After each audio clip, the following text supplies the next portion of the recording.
communication is what is tearing my marriage apart. Or I guess maybe the lack thereof. It's not that there's a lack of communication, it's just miscommunication. That's the big thing with me.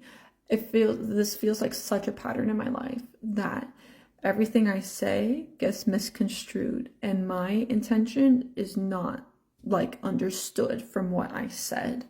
And I have been spending my entire life trying to figure out why I am in so many misunderstandings from all types of relationships, with like the relationship with my mother, or with my husband, soon to be ex-husband, or with the fucking customer service person. Like, everyone misunderstands me. And obviously that's a me problem, right? Like, I would think the pattern is that people are misunderstanding me, so I'm saying something wrong. Like, my words are not communicating the point that I intended to. And in my marriage, it came to a point where now my partner thinks I'm manipulating him. And I will say with a preface that I was raised by a manipulative parent who literally taught me how to manipulate people. And it did take me a while to understand what I was doing, and what she taught me was manipulation. But once I figured that out, I made the active choice to stop. And something that is ingrained in you from childhood, sometimes you don't even realize you're doing it, right? Like, it's just so ingrained.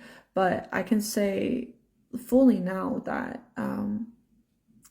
well, I hesitate because I guess it's not fully, because sometimes I do slip up. Like, for example, I used to lie like just compulsively about random things. I don't think it was random. I think it was actually things that I found embarrassing. So there were like minor little details that I found embarrassing, and I just changed it on the spot. Like, someone would be like, "Oh, what'd you eat for breakfast?" And my parents didn't feed me breakfast when I was a kid, so I would just make something up, on the spot, on the fly, whatever.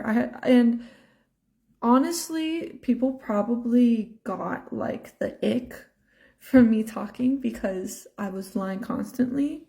But they probably couldn't put their finger on it, like, oh, like there's just something off about you. Maybe they didn't know I was lying. I don't know. I thought I got away with it at the time, but looking back, it's probably not the case. But yeah, that continued on into adulthood for me. And now I'm having really hard time struggling communicating, like, honestly and authentically, because all I ever did my whole life was lie. And I was raised by someone who manipulated people all the time, so I thought it was normal.